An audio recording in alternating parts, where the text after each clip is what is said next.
things were really slow, but not the thinking. The thinking was quick. The thinking was quick. Kubanga even now, the technology you have is on the thinking of the people. Don't say that things are really very fast. Technology is catching up with the speed of our brain. Our brain is much faster than technology.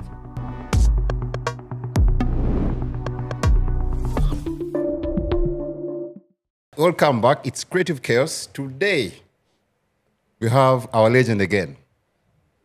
The one and only Alex Mukulu. Yes, I know. He doesn't like the word legend, but And the one who and am I? only. The one and only. Is there any other Alex Mukulu?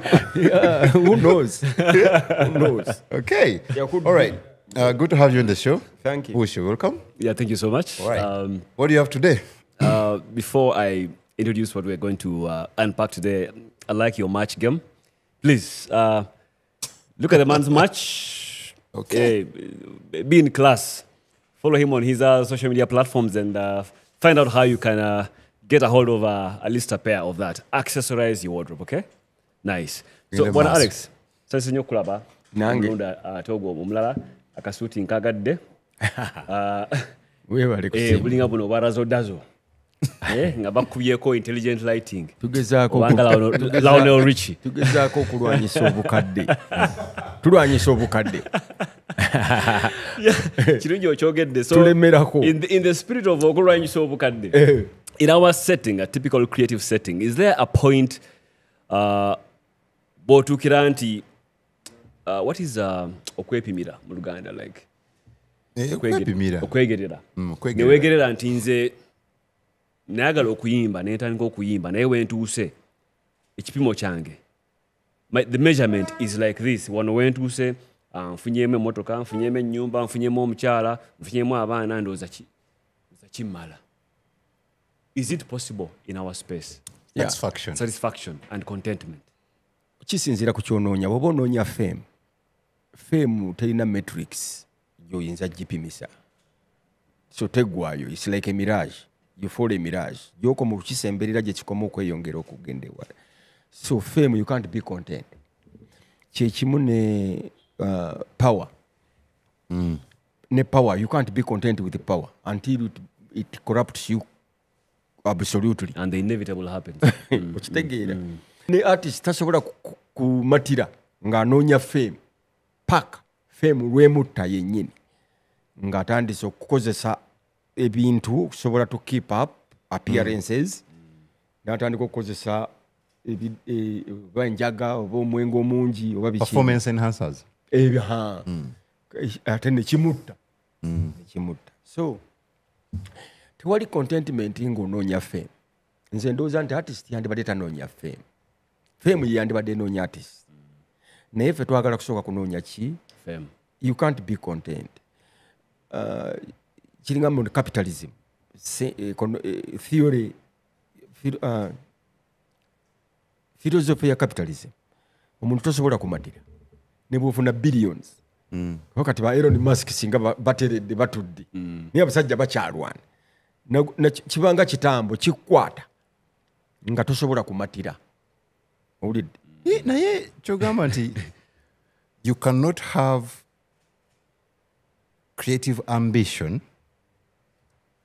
and also find peace in the process. Repeat? You cannot have creative ambition. Like you're ambitious, in the creative space. And also find peace. Yes, you are ambitious. Yeah. And what is your ambition? That is the question. Ambition yo ki?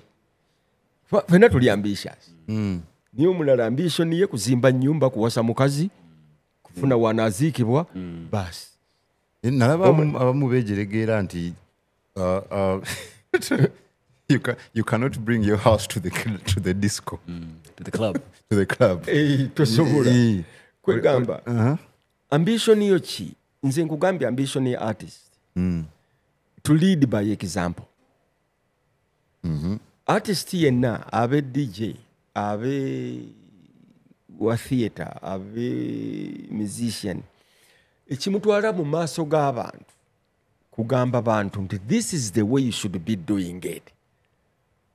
Bwe muti bwe mwandikoze eki bwe mwandikoze bwe muti bwe mwandizinye bwe mwandizinyenga bwe muti bwe mwandyambaddenga bwe muti bwe mwandyogeddenga kati laba abasajja baffe abawugezi waliyo training ey'okuwa omuntu engeri gy'oyogera ku speech okuwa speech Public speaking. baba training okay webale nnyo kakati wano naffe tulinga aba training abantu ffe twandibadde tutraininga n'abo bamemba ba parliament enjogera so si kuba nabo kuba tubasinga ffe tulina obaga nti gundi bw'oba olina point gy'oleeta yimirira bulungi bwoti weetegeke posture ubeera steady then yogera Project your voice. yeah tell people what you're going to tell it to them tell them what you have told them and sit down kiraba ffe twandibadde tuyigiriza president tambula bwoti naye tomala gatambula ssibu nga bw'oyagala mutawaana gwaffe baartist okuyigiriza bapulezidenti baffe batambula batya bambale batya ogenda kakati omusajja oli ani Trump yagenze kuvuma Zelensky nti gwe ku sente zonna ze twakakuwa tolinaako sente ziyinza kugula suuti ya $100 Decorum. kakati neweebuuza nawono tulina sente zetufuna niye abantu abamu ogenda okulaba nga balinga abatalinaako 100 lwakugula suuti okitegeera artist bw'ova ku ebyo n'odda mu kintu ekirala ekyokwentatayininga just Jinako Josh, Alex Mukulu, I want to make it personal. Giri emyaka gyonna gy'obeereddewo mu industry. Tekikutuukangako n'ogamba nti okay nkikubye ozaano kimmala nkoze ndowooza wano kimmala kankole ebirala sikulunda mbizi nga luli wayogera naye kino tekiganye naye mpulira I've given all I have. omanyi artist katugende ku kintu ate kati ekizibu waliwo ekitone ekirabo ne talanta byanjawulo bw'oba olina ekitone oba victim toyinza kivaamu ne bw'okikoowa ne bw'ofunamu si gwe yakironda ne bw'otafunamu kiringa musirikale ye kitaawe ne maama we ne jjajjawe baali basirikale bafuna siringi $15,000 omwezi oba oyagala oba ayagala oba tayagala ye naye ayagala kuba muki sirikale naye ng'ate waliyo balooya abafuna sente nyingi ne badokita naye oli ayagala kiki Sirikale. abanga victimu waki Wa busirikale. akati ne baartist ng'olina ekitone nga katonda ddala yakikuteekamu bwati nti bush baby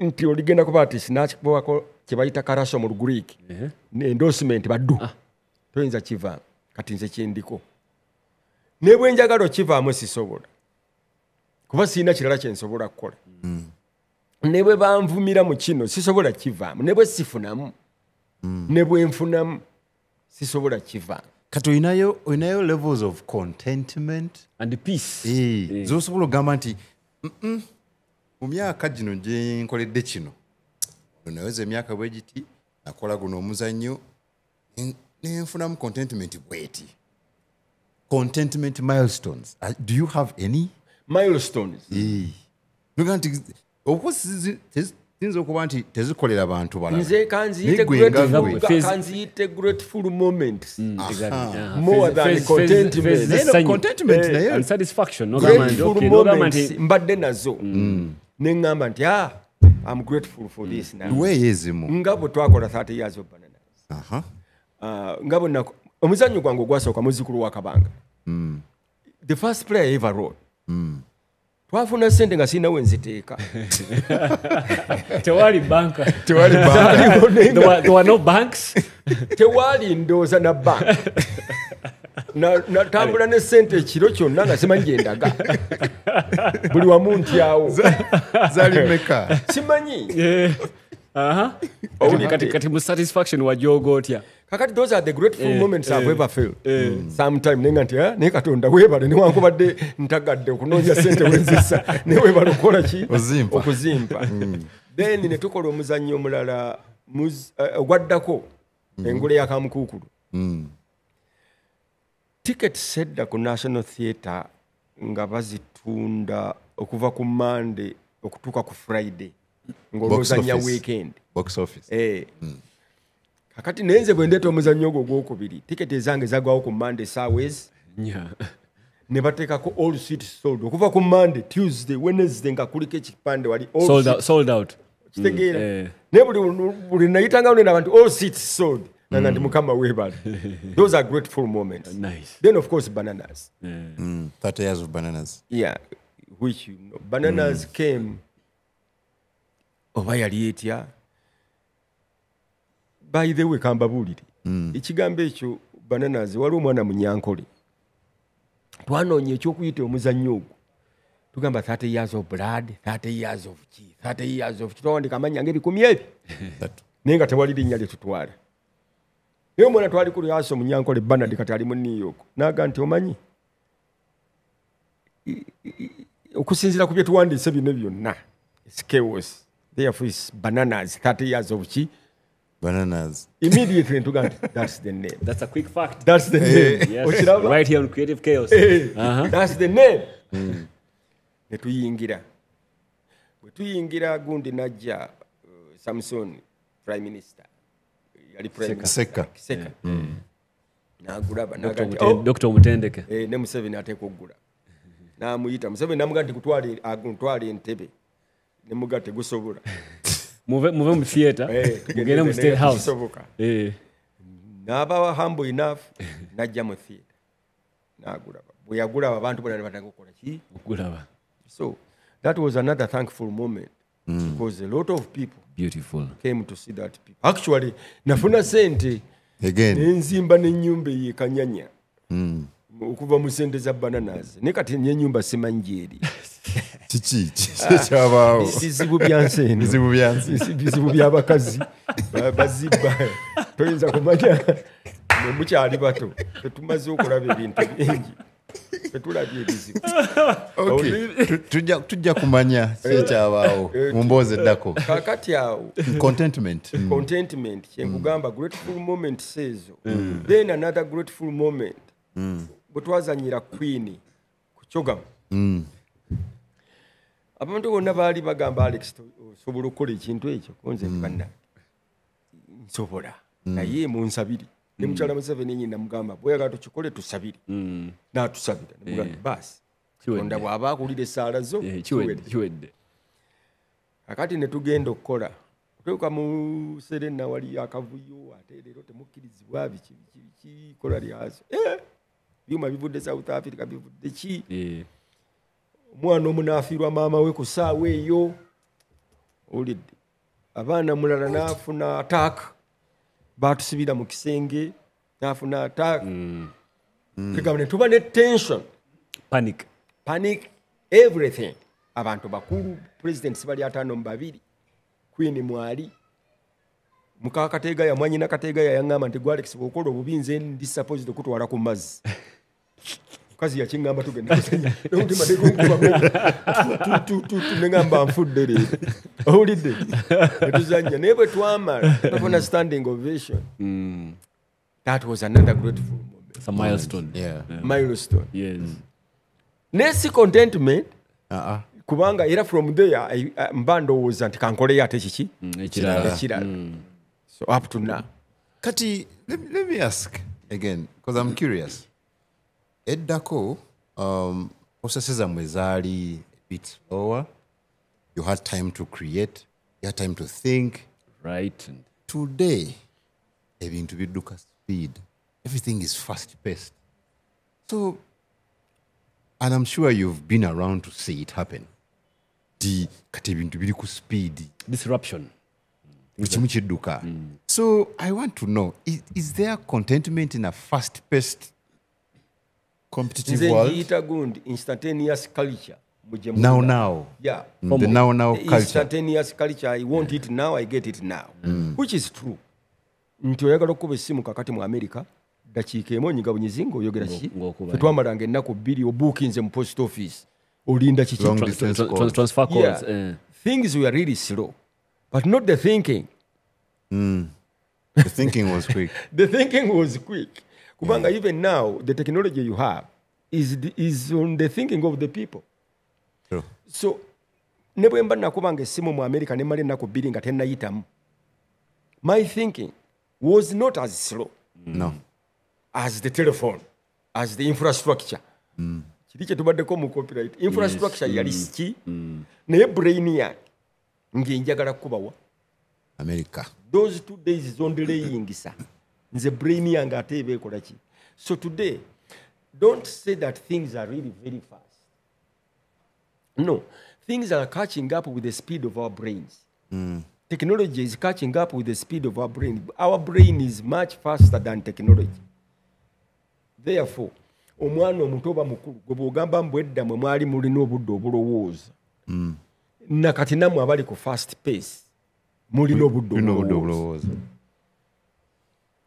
Because the brain hasn't changed. The human being hasn't changed, in spite of the fact that everything else has changed. The human being is a constant. Webale nnyo. Tewali muntu yayiyiza kipya kigenze mu muntu. Nti kikino nti aliyiza obwongo obupya obusobola okukola obuspare ab'obwongo. So the thinking is the same. Nti we are compelled to think like we think according to our environment. Enkuba bw'eba etonnya, definitely ojja kujjayo ki? Umbrella. Right? Ate omulala enkuba bw'eba etonnya ye atajja kujjayo ennono bagende bamwambulule mu nkuba bamuyuuka omusaayi gw'enkoko aveeko ebisiraani. But it is the same rain. Endowooza enjawulo. Mindset. Mindset za njawulo. Naye ng'omuntu okuva edda nedda endowooza yaffe kakati nze toyinza kuŋŋamba nti mbisiro mu kulowooza ku bintu bino kati wano bye mulina. Mind yange okuva nga bwe yali era nakati bweri. If I need to think fast, I will think very fast. If I need to think slow, I will think slow. According to my environment. Okitegeera? Kati oyinza kuŋŋamba nti esasi livugaawo kakati n'ensigala. So kati kyogamba nti so Misinde. flight. Flight. Kambuuze. Fight or flight. Nze mbuuze. Kuba ekibuuzo kyange kisinziira ku the quality of productions we have today. The body of work coming Tegera. out. Nti kya mirundi ebiri. Endowooza nti you will have to think slower, giving every piece Attention. attention. Attention to detail. Yeah. A thorough thought. Then n'ogamba nti asijja kulowooza nnyo technology ajja kunnyambako. Yeah. Hence AI. So kati GPT. tuli awo. Lwaki productions? Kati what does it take today? Michael Jackson yagamba nga bawaleese technology of course yakyukira nnyo ku mulembe gwa Michael Jackson. Michael Jackson yasooka okuleeta video gundi Music videos. on video, yes, music videos. Nagamba I don't want technology to control me, I want to control chi Technology. we people must control technology. Technology talina kutukola ki Controlling. oluyimba lwogamba nti twatwalanga ebbanga odduyiiya nedda tetwatwalanga bbanga tewalingawo technology yinza du recordinga immediately Nga weeruli. naye nga weeruli. Mu bigambo. Ate nekituyamba nti twalukubanga emirundi mingi nnyo ne lwe self provinga nti abantu bakola ki Balwagala. nga tugenda okurecordinga nga tumanyi already nti oluyimba abantu balukola ki Balwagala. Mwasampolinga. tetwarecordinga nga kuteeba buteebi nti kanjiye oluyimba lugende tugenda odduteekayo ng'abantu baamala dde oddukola ki Odwagala. oddukubira engalo balwagala balusaba No recording. Yes. So So kati you can't lose. yeah, nkitegedde. Nina ekibuuzo ekirala. Ogambye contentment as art almost a mirage.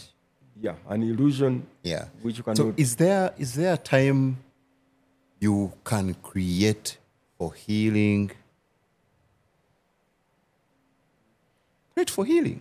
Therapy. Yeah. Yeah. Art as therapy. Therapeutic Yeah. creativity. When is that time? Is Yeah. it throughout? We Bw'oba now- okoze nyimba, for example. Oba okoze emizannyo 10 n'ogaa guno. Gyali commercial. Zino emizannyo 10 gyali commercial. Yes. Naye guno ogumu. Gwange nze nga nze. Nze nga nze for my healing. bweba album noga nti nkubye ennyimba 15 ku album eno naye ebbiri zino they are personal. I need to heal. I needed to But heal. I'll release them. But I'll release nevertheless. them part of the album. Yeah, So naye when is this required? When Nze throughout the kyengamba, career? Or? I've never had a play neŋŋamba nti guno guli commercial. Everything to me has always been personal. Sina kintu kyempandika nga tekiri true. Ennaku zino tulina abantu akuba oluyimba lwa dakiika 2 kitundu n'agamba it's commercial. Anti Kati oluwanvu bebamalaaya benagamba. Those are the prostitutes on the industry. Bo bajja kufunamu kye bafunyemu nga bagenda. Obufumbo tebabwagala. Naye baagala ekiteteeyi. Baagala ekiteteeyi enjala biki. Naye obufumbo tebaagala. obusungu bungi. Tubeeyo. Obufumbo tebabaagala naye. Naye ekiteeteeyi bakyagala. Bakyagala. Buli kimu. Sente. Kale mukutu kigwoliko. Mukutu kigwoliko saawa Emikutu eno. abaana gye batambulirako. Eki? Emikutu abaana gye batambulirako. internet, Egya internet. mugatta Egya abantu. communication. Gyonna kwendi. Alex Mukulu? Gyonna. Instagram? Gyonna. TikTok. Gyonna. Kwoli? Tubikule TikTok. Just twagala kumanya Byonna wawoli. kwendi. Obwongo bwange bulina speed. Kuva dda. Kati eno speed mwe gye muliko. Ffe twagimanya nga gyeri. Ntejja. Naye nga ku mikutu kwe kwendi. Lwaki nina okubeerako? Okumanya bye mulowooza. No, kyewagambye nti technology should not control you. So that's what you're doing exactly. Technology tateekwa kutukontrolinga. Kati Kiyinza mbulira- kuyiiya luyimba nga gwe kennyini tomanyi luyimba. Keys nga tozimanyi. N'ogenda mu studio. Notes nga tozimanyi. N'olukodinga oluyimba. Batomanyi. Yobakuwala yajja ewange n'agamba Auto-tuning. omuyimbi. Ne mugamba nyimbiramu do re mi fa sol la ti do. Katakimanyi. Naga kyeki. Ne mugamba nti gundi. Oli muyimbi waawo.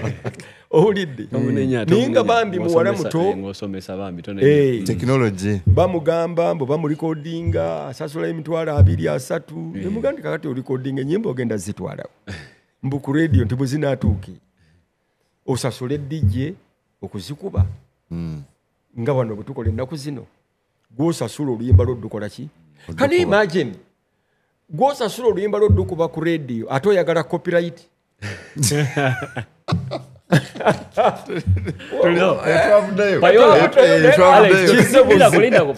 Alex, you know this, I think. You know about payola. It's not a crime. Okusasula. Yes. It's not a crime. Pay for play. Pay for play. Pay for play. It's not a crime. It's not a crime, but it is It's not an industry standard. It is not moral. No, it's an industry standard. No. No. A good song plays itself. Webali. Ate awo hard work.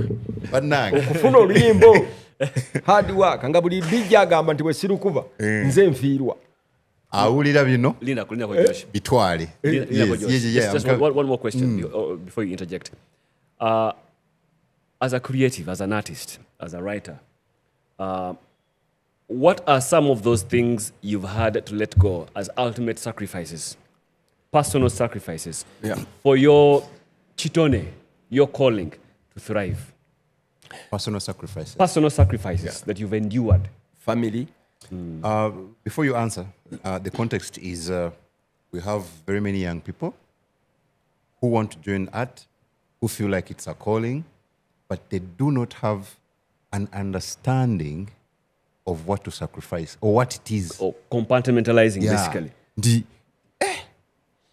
olina takimanya nti n'okumaliriza oluyimba alina okubeera mu studio ekiro alukole naye munange girlfriend ajja mugamba wasuzeewa maybe alina omunnyonnyola naye n'aluuzinga omukwano olw'okuba ekitone. So kati awo we tuli njagala otuyambeko ku baana abawuliriza ssaawa n'abato nti there are sacrifices and what have yours been? Drawing from your life experiences and your journey. Nze nduuzinze ebintu bingi nnyo oba sibiyita sacrifice because I didn't intend to sacrifice them. They just happened. Nga family, divorces, okuluzinga amayumba through loans, etc. Right? So omwana omuto ayagala okuyingira art omanyi sacrifices zino zijja as long as who you are working with temutunudde mu same direction. Tukkiriza nti love is looking in the same direction. Gwe Johnson gwe naawe Bush bwe mba njagala nga tulina tugende Masaka, right? Ku Lwomukaaga Bush oyinza oga nti embaga gye mbadde nayo kanjikole ki? Kanji counseling tugendewa e Masaka. Nono naawe n'ogamba Johnson nti naye mbadde n'omukolo ne kangukole ki? Because now we are looking in the same Objective, which the is objective is the Masaka. same. And the objective is for us to go to Masaka is there. So fenna tetusobola kusacrificing anymore now oba tuba tusacrificing and we go. Naye emirundi egisinga tugwa ku bakazi artist temutunudde mu same direction. Ayagala kirala naawe oyagala kirala kati iyo yakubuuza wasuzeewo. Naye bwe mubanga bonna mutunudde mu direction emu toyinza kumbuuza nti wasuzeewo nga omanyi nagambye ngenze mu studio wa Bush. Kitegeera? Era toyinza kumbuuza lwaki wasuzeeyo. Looking in the same direction which we are not doing. In most cases of artists baagalwa abantu nga babalabye ku stage. Omukazi n'ava eri n'akwagala, mukazi mugagga w'e Masaka tomumanyi namumanyi yakugudde bugwi olw'okuba abantu bakuwogganira. Owulidde? Simanyi bamukiyita twakiyitanga kugwa buku. Mukiyita mutya? Ekyo Nkugudde. Ng'omukazi akugwira eyo ng'ajja tomumanyi nakumanya yali ku bibi alina hoteeri alina biki ebintu bye byakola birala nnyo kyokka akugudde nga naawe okkiriza ng'oyingira mu kirooto kye. olaba kati awo ogenda okutandika sacrifices ogenda ozikola oluusi ezikostinga n'omulimu gwo n'ekirooto kyo. Naye nga singa ddala omukyalo oyo abazze nga mutunuddewa wamu tayinza kuleadinga into sacrifices nti oba kanfiirwe kino nkole kiri. Nedda muli mwenna mwagalana mugende ekkubo ki lyerimu. Naye kakati nganze nyinza okufiiriddwa abantu emeka biki simply because omuntu omugamba nti this is what I'm looking at. Kakati kiyinza okuba nga kitwala myaka egi 5 ate nga ye kyayagala. Kakati for example olwaleero nze nina bookings mu Europe 2028 leero mwezi mwaka ki 2025. Kakati bw'ogamba omwana owawano nti tereera okutuuka 2028 biwanvu. That level of patience is impossible. Yes. Kiki Ete yakyagala Nzanyira. kagwirawo Omugamba ndi obufumo buli mu 2028. aganti gundi Kanoonye bakanjira nze kiriba wano. Kanjiribe wano. So tulina the fact that you guys have got an instantaneous culture today, but at the same time you have got no span of longevity over long-term plans. The instantaneous culture of Kagwirawo is almost in your brains too. Second nature. Ne brains zammwe tuyingiddemu tezirina longevity oba long-term planning. buli mu 5 ku 10 Buli kimu kyagala ne brain egamba nti enkya teruliiyo kikole kati. Nomaliriza nga okoze ekintu kyekimu myaka 10 giyise naye ng'oli mu now. Yes, now. Myaka 10 naye nga weebuuza kiki ekyangwako. So abantu bangi bwe bati. So oba olaba leero omuwala omukwana ku ssaawa 2 ku 6 ebintu byawedde dda ku 8 divorce ku 2 ng'ofunye omulala. Era someone said nti abaana bali divorced abazadde bakyali bonna. Okitegeera kale nno baatisiti baffe bonna obuvunaanyizibwa bwabwe to tell people that this is what is happening, because artists you have to diagnose noga nti buno obulwadde bwe buno tubuwonya tutya bwe tuti gwe mulimu gwa artist. So kakati mukumaliriza njagala ombuulire nze artist omuto fayo just in visa za chika ziri genetic. Njagala ombulire nze artist omuto n'oli artist omulala akulaba omubuulire kiki kyalina okukola okugezako okulaba nti afuna satisfaction. We know you've asserted that si kyangu ekikulu naye ensonga nga ttaano sikiriza nti wali artist omuto naye mugambe wali mu ddakiika nga ttaano ebyo bye bagamba mbu upcoming artist tebiriiyo. You cannot be upcoming. You come artist yajja osonga busonzi. Michael Jackson yajja ku myaka emeka? 5. Bameka betulabye abaconductinga orchestras ku myaka egi. Kati gwe bwogamba muli upcoming artist, upcoming ovaawa mukyalo ovaawa mukyalo tuveeko. Okay. So ekisookera ddala there is no upcoming artist to find satisfaction. Artist yenna ekyokubiri olina tufugwa ekintu ekitunyiiza. Artist atalina kimunyiiza tasobola kuyimba luyimba. Artist atalina busungu kizibu nnyo okuyimba. Abasajja abo bonna bali successful nze bemmanyi ab'omulimbo gwaffe ba Elton John, ba Stevie Wonder yali muzibe bonna abo. Michael Jackson yali n'olutalo n'abazungu. Kwegamba ekikunyiiza ki ekyo kijja okuleetera to provoke you to sing aggressively about it and fighting for it. Okulaba nti kikola ki kivaawo. Bwe buba bujama buyimbeko then yimba ki ku obujama. Kyenvuddega nti eri artist muto nti n'omwana omuto kennyini w'emyaka 4 ayinza okugamba nti naye senga oyo simwagala nti kiki nti anyiiza akola kino akola kiki. So n'omwana omuto aba naki ne cause abera ne cause. Yes, once you have that thing which really makes you angry, the trigger triggers you.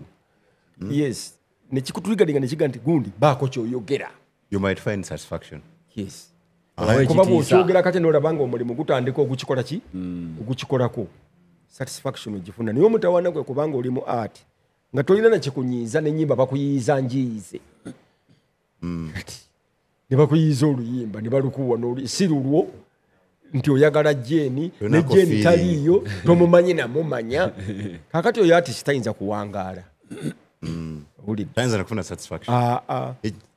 Ekyokusatu oyinza okufuna satisfaction nti you should always spend your time ng'olowooza kyogenda okukolera abantu enkya. Get a reason to wake up in the morning. Kikuwa satisfaction. Teri kibi mwami Bush baby nawe ng'okuzukuka nga tolina kyogenda kulina plani ekyo begamba oyinza okufa weebuzaabuza noyoza ku masowaani nosika ku magi olunaku terugenda. Kale Mukama atuyambe tubenga buli kaseera. Satisfaction ejja nti you wake up for a reason. Ate satisfaction ejja ng'olidde ng'enjala ekuluma nga weebase ng'okooye ng'onywa ng'ennyonta ekuluma. So si kunywa ng'ennyonta tekuluma, so si kwebaka nga tokooye. Okitegedde? So si kulya ng'enjala tekuluma. Abuse of resources. Weebale nnyo. Kakati awo satisfaction yevaawo. Naye omuntu akkuse ate n'olya ate awo oba oyonoonya. Naye ate omuntu okulya ng'enjala ddala ebadde ekuluma ofuna satisfaction nene nnyo okusinga oyo alidde ng'enjala ebadde tekola ki temuluma. Thank you so much. Thank you so much. Olina ekintu kyewayogera just as we close. Era njagala okidiremu abantu wano. Amazima gali nti obwavu bungi. Naye abaana ekibayimbisa love songs ennyingi bwavu. lwaki tebayimba ku Soko bwavu kiddemu obwavu bungi obwavu bungi naye omukwano mu nnyimba guyitiridde simanyi lwaki tebayimba ku bwavu ekibayimbisa ekyo bwavu bwaki because they are trying to kyetuyita escapism they escape into these things olingamiza pain killer nja kukugulira benzi nkwagala nnyo you are escaping from the reality of your poverty ekitegeera kakati gwe n'oyagala okuleetera abantu balowooze nti oli ki tubola watupangisa amamotoka okukola videos n'engoye ne tuzipangisa nembaga n'okwanjula weebale nnyo just komaawo wano waliwo bekikwatako waliwo bekikwatako bekikwatteko twagala batunyiigire anyway this is Creative Chaos thank you guys for watching please share tell us what you think and subscribe and if you subscribe we get to be here serve you more